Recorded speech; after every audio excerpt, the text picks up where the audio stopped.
La température de consigne de la pièce de 19 degrés peut aussi être modifiée pour, par exemple, passer à 20 degrés. Dans ce cas-là, la marge de puissance diminue. Et lorsque nous avons plusieurs pièces dans l'habitation, ce que je vais dessiner rapidement, ici en rajoutant des murs,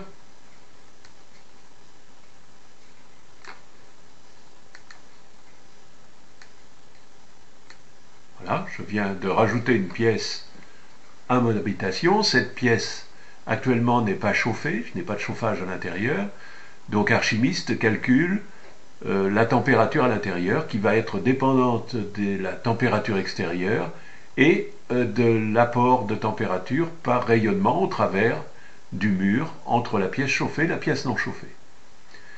Si je décide de chauffer ma pièce, et je peux le faire en rajoutant un radiateur, voilà, le thermostat de ma pièce est ici par défaut à 20 degrés, je peux le modifier pour le passer par exemple à 18 degrés. Donc la température de consigne peut être différente par pièce et le bilan tient compte de cette différence.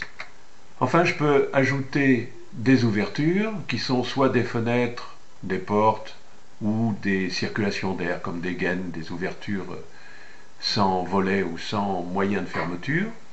Je vais ici dessiner, en cliquant sur le mur, une fenêtre dont je peux modifier les dimensions et les caractéristiques en termes de vitrage, en termes de matériaux, avec volet ou sans volet, etc. Je vais dessiner également une porte pour laquelle je peux aussi modifier les caractéristiques, porte opaque, porte vitrée, le matériau, le sens d'ouverture.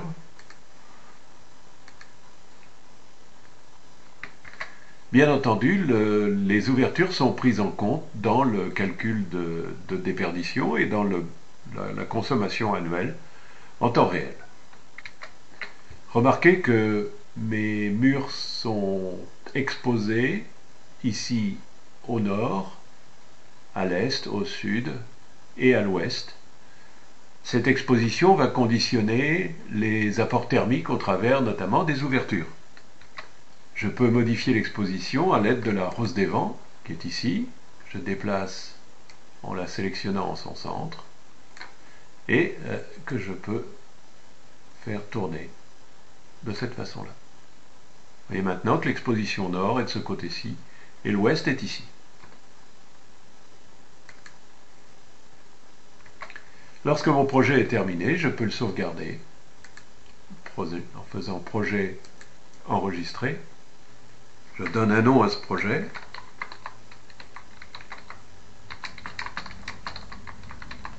Je peux éditer des commentaires.